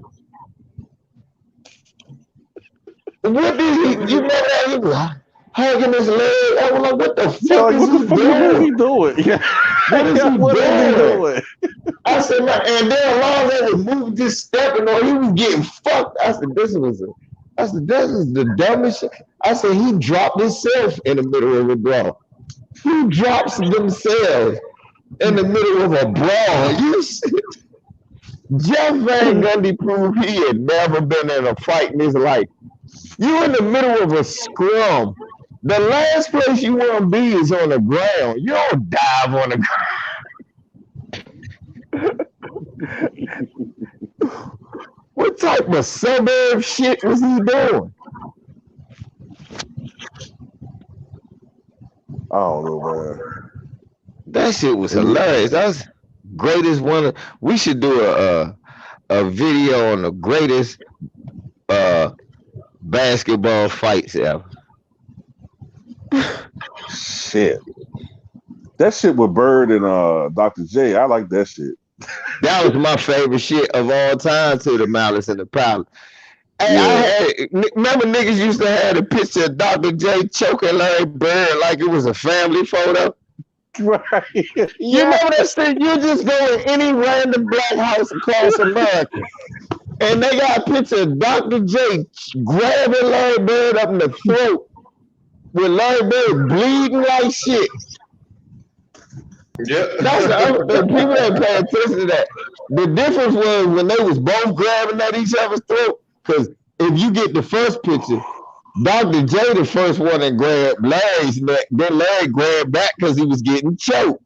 But if you look at it, Dr. J whooped Larry's ass, split him open, and then tried to choke him. I said, God damn, Dr. J gonna win this shit. Dr. J wants to win this year. I'll never forget that. I said, Dr. J want to win this year. Dr. J, he split a man open, then choked this, and you motherfucker. You gonna stop whooping, man. You keep hitting these motherfucking jumpers. They take that motherfucking white boy up and he hit 11 more jumps. I said, oh, Dr. J, you're not winning tonight. This white man is determined. Yeah, Dr. J got pissed that game, man. Dr. J was dunking on motherfucker. Dr. J was playing that game too. But Bird wasn't missing nothing. That shit wasn't fair. He was talking big shit. Bird was talking shit to the announcers. He was busting ass so bad, man. Yeah, I think Bird had like 50 points that game or some shit like that. That motherfucking Bird. Hey, Mike, motherfuckers don't understand about Bird, man. Hey, Talked a lot of shit, man. That shit make a difference when a motherfucker win when Bird ain't dead. What you mean it make a difference? Cause the most dangerous weapon in basketball is not there. That's a different team. Yeah. I don't do that for white folks. I forgive him. He been nightmare. That motherfucker is like Freddie Krueger. I used to drink Larry Bird was in the Celtic jersey with a claw coming to get me. Fuck Freddie too. My nightmare was Larry Bird in a Celtics jersey. Oh God, he's coming to Washington, Jeff Malone.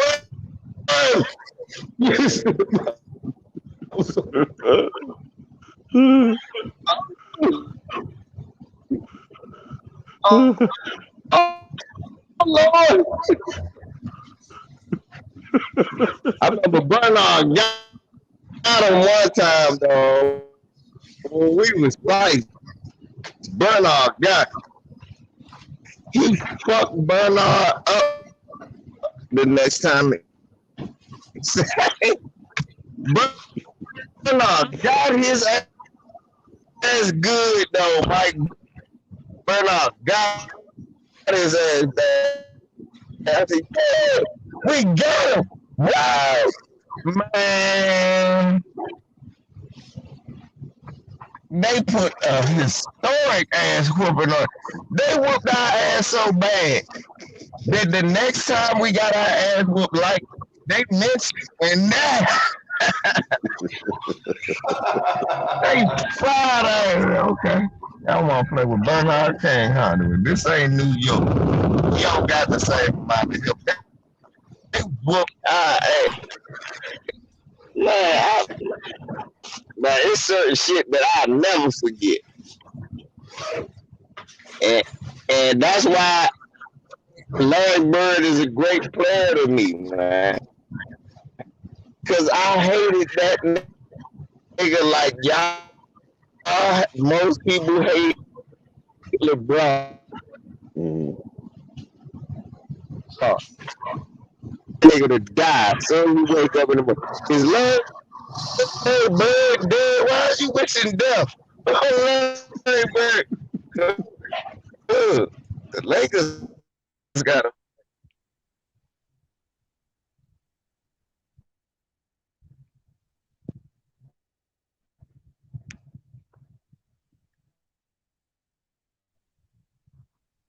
What fucking prop? Tired of me, he was the greatest player they ever saw.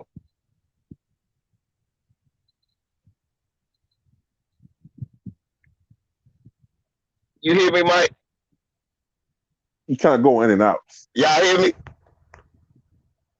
I heard you that time. Myself fucking up there. Yeah, I heard you.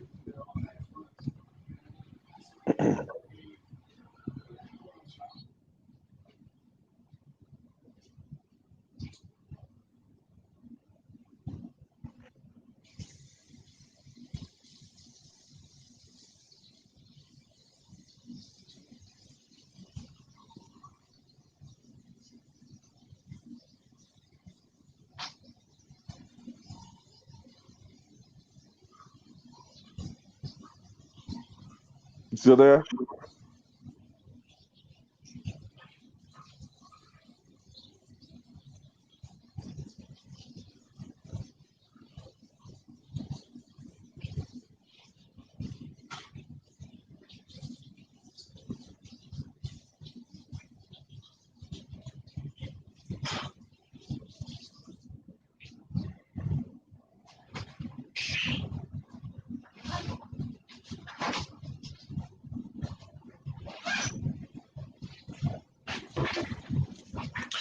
But yeah, man, I figure wrap up this video here, man.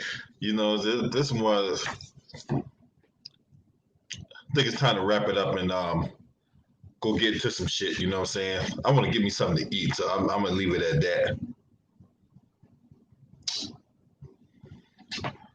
But Okay. yeah, man, it was good. Always good chopping it up with you too, Raw. Yeah, it was good chopping up with you and Eric and LVZ coming on at the end, man. Good conversation, a lot of truth being told. Yeah, You know because what I'm that's what saying? we about. We about telling the Yeah. truth, man. You know what I'm saying? We ain't about this bullshit that a lot of people be putting out there.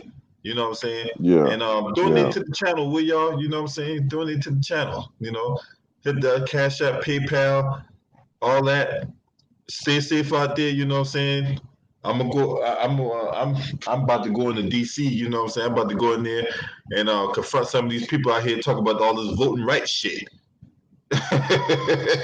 Oh, those motherfuckers, the good trouble Yeah, people, huh? I've been, you know, one old lady came on TV today talking about I've been during this fight for 54 years and oh my God. Obviously, you ain't learned your lesson. Nope. So appreciate y'all for coming on. Appreciate y'all for chopping up with your boy and Too Raw. If you're not subscribing to Too Raw for TV, Too Raw for Sports, politically incorrect, right? And Subscribe two to R those. classics. And Two Raw Classics, yeah. Two Raw Classics.